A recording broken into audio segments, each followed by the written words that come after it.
ሰላም ይህን አገልግሎት ለምትከታተሉ ወገኖች በሙሉ እንደምን ሰነበታችሁ? ለማታቆኝ ካሳሁን ተስፋ ይባላለው። ግንኙነትን ማደስ በመንፈስ ቅዱስ አማካኝነት በህይወታችን ሲሆን ምን አይነት የህይወት ለውጦች ምን አይነት ተግባራትን እግዚአብሔር በህይወታችን እንደሚያደርግ እነሱን ማየት ከጀመርን ጥቂት ቆይተናል። ባለፈው በክፍል 6 ውስጥ አብረን ያየነው በመንፈስ ቅዱስ አማካኝነት ህይወታችን ሲታደስ መንፈስ ቅዱስ እንዴት ህይወታችንን ወደ እውነት እንደሚመራው። ዓለም በብዙ ውሸት ተተብትባለች። ሰይጣን የውሸት ምንጭ ነው። ስለዚህ ብዙ ሰዎች በብዙ የሰይጣንና የዓለም ውሸት እየተታለሉ ከመስመር እየወጡ ነው። ወደ እግዚአብሔር እውነት ብቻ ግን የሚመራን መንፈስ ቅዱስ ነው በሚል መንፈስ ቅዱስ ወደ እውነት ሁሉ እንዴት እንደሚመራን ከዮሐንስ ወንጌል ምዕራፍ 16 ቁጥር 13 ላይ ለማየት ሞክረናል። ንጉሥ ዳዊት በህይወቱ ከፍተኛ ቦታ የሚሰጠው ለመንፈስ ቅዱስ እንደሆነም አይተናል። መንፈስ ቅዱስን ከምትወስድብኝ የሚመስል መንፈስ ቅዱስን እንዳትወስድብኝ፣ ለመንፈስ ቅዱስ ምን ያክል ትልቅ ስፍራ ሲሰጥ እንደነበረ፣ መንፈስ ቅዱስ በህይወቱ በጣም አስፈላጊ እንደሆነ ከተረዱ ነገስታቶች መካከል ንጉሥ ዳዊት አንዱ እንደሆነ እሱን አብረን አይተናል። መንፈስህን አትውሰድብኝ፣ ቅዱሱ መንፈስህን አትውሰድብኝ። ይህ ሰው ብዙ ነገር ያለው ሰው ነው። በዛን ዘመን ባጠፋው ጥፋት እግዚአብሔር ብዙ ነገር ሊወስድበት ይችላል። የፈለግከውን ውሰድ፣ መንፈስህን ግን አትውሰድብኝ። ለምን? ለዚህ ቁም ነገር ያበቃኝ፣ ለዚህ ክብር ያበቃኝ፣ ፊትህን እንድራብ፣ ፊትህን እንድጠማ፣ ፊትህን እንዳያደረገኝ መንፈስ ቅዱስ ነው። መንፈስህን ግን አትውሰድብኝ ሲል እሱን እንደዛ አብረን አይተናል። ዛሬም ያለን አማኞች በመንፈስ ቅዱስ ቁጥጥር ስር ስንሆን መንፈስ ቅዱስ እንዴት አድርጎ ህይወታችንን እንደሚመራን፣ ወደ እግዚአብሔር እንዴት እንደሚመራን፣ ወደ ጸሎት እንዴት እንደሚመራን፣ ወደ ቃሉ እንዴት እንደሚመራን፣ እውነት የተባለው በሙሉ ጋር እንዴት እንደሚወስደን የእግዚአብሔር ቃል ሚናው መተኪያ እንደሌለው በህይወታችን እሱን ነው አብረን ያየነው በክፍል 6 ውስጥ። ዛሬ ክፍል 7 ግንኙነታችን በመንፈስ ቅዱስ ሲታደስ፣ ህይወታችን በመንፈስ ቅዱስ ሲታደስ፣ ጤናማ ግንኙነት ከእግዚአብሔር ጋር ሲኖረን እና መንፈስ ቅዱስ ህይወታችንን ሲቆጣጠረው በህይወታችን ውስጥ አንዱ ሌላኛው የሚሆነው ነገር ምንድን ነው? የእግዚአብሔርን ፈቃድ ለይተን እናውቃለን፣ ወይም ለእግዚአብሔር ፈቃድ ተገዢዎች እንሆናለን። እግዚአብሔር የፈቀደውን ለማድረግ አንቸገርም። የትኛውን የእግዚአብሔር ፈቃድ፣ የቱን የእግዚአብሔር ፈቃድ ያልሆነው፣ ወዴት መሄድ አለብን፣ ወዴት መሄድ የለብንም፣ የቱን ነው መግዛት፣ የቱን ነው መሸጥ ያለብን የሚለው የማንቸገረው መንፈስ ቅዱስ ህይወታችንን ሲቆጣጠረው ነው። እግዚአብሔር እንደሚፈልገው እንድንኖር ይረዳናል ማለት ነው መንፈስ ቅዱስ።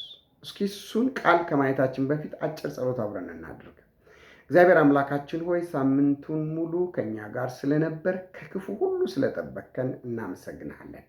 ዛሬም ደግሞ ይሄንን እውነት የሆነውን ቃልህን ግለጥልን፣ አስተምረን። ቃልህን እንድንሞላ ትፈልጋለህና ዛሬ በህይወታችን ውስጥ ተጨማሪ ቃል እንዲገባ፣ ህይወታችን በእውነት እንዲሞላ፣ ደግሞም በእውነት እንዲመራ እንድትረዳን፣ ጊዜውንም ቃሉን እንድትባርክልን እንጠይቃለን። ሁሉ ላንተ ክብር ይሁን በጌታችን በኢየሱስ ክርስቶስ ስም አሜን። እንደ እግዚአብሔር ፈቃድ እንድንመራ፣ እንደ እግዚአብሔር ፈቃድ እንድንኖር፣ እንደ እግዚአብሔር ፈቃድ እንድናገለግል፣ እንደ እግዚአብሔር ፈቃድ እንድንሰራ የሚረዳን መንፈስ ቅዱስ ነው። እግዚአብሔር እንደሚፈልገው እንድንወጣ፣ እንድንገባ፣ እንድንሰራ፣ እንድናገለግል የሚረዳን መንፈስ ቅዱስ ነው። የእግዚአብሔር ፈቃድ የትኛው እንደሆነ ስፔሲፊክ የሚያደርግልን የእግዚአብሔር መንፈስ ብቻ ነው። ሰው በመንፈስ ቅዱስ ህይወቱ ሲሞላና መንፈስ ቅዱስ ህይወቱ ሲቆጣጠረው ልክ እንደ እግዚአብሔር ፈቃድ መኖር እንዲችል ይረዳዋል። ይህንን ሐሳብ ለማየት አንድ የመጽሐፍ ቅዱስ ክፍል አብረን እናያለን። ሉቃስ ወንጌል ምዕራፍ 15 ከቁጥር 11 እስከ 32 አንድ ባለጸጋ ሰውና 2 ልጆቹን አብረን እናያለን። በዛ ክፍል ላይ ጌታ ኢየሱስ ክርስቶስ በምሳሌ ነው ያስተማረው።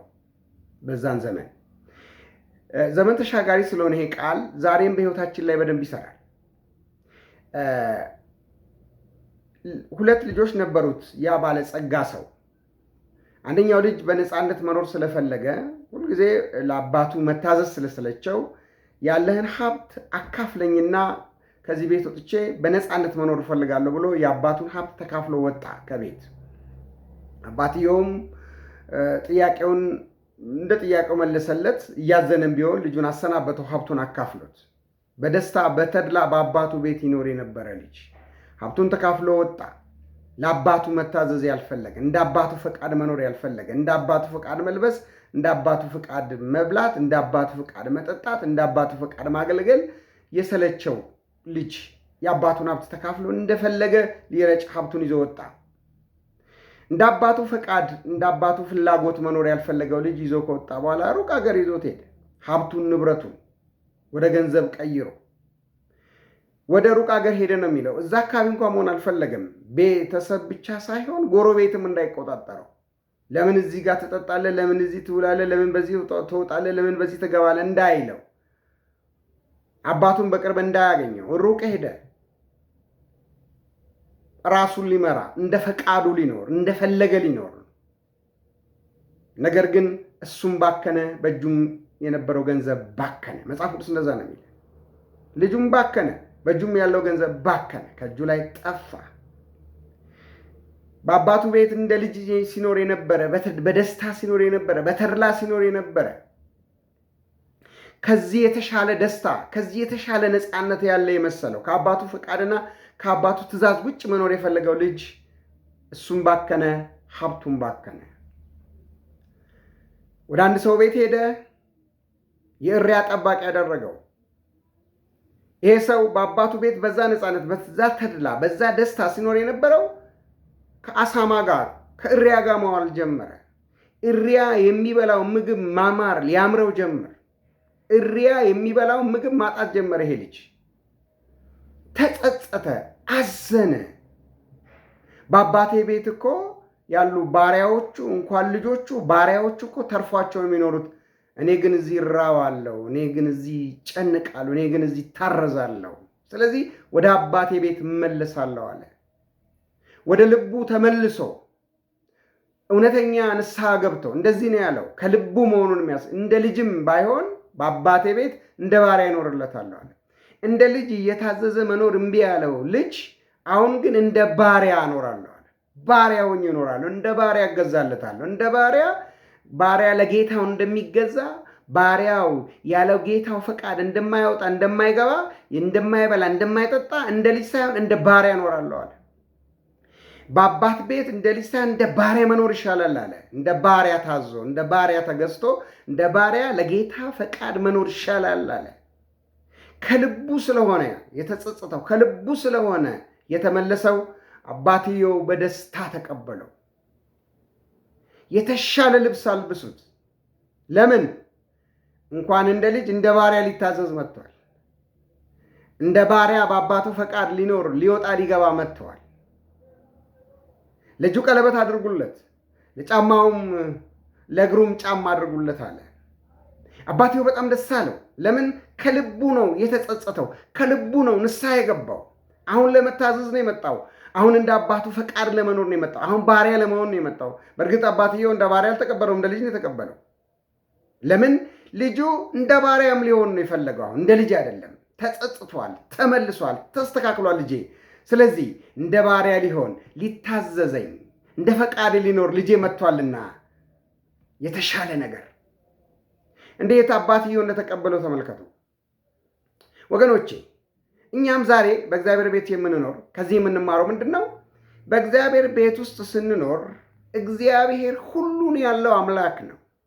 እኛ እንደሱ ፈቃድ ለመውጣትና ለመግባት ፈቃደኛ ብንሆን፣ እኛ ለሱ ለመታዘዝ ፈቃደኛ ብንኖር፣ እኛ ለሱ ለመመራት ለሱ ለመገዛት ፈቃደኛ ብንኖር አንዳች ነገር አይጎለን።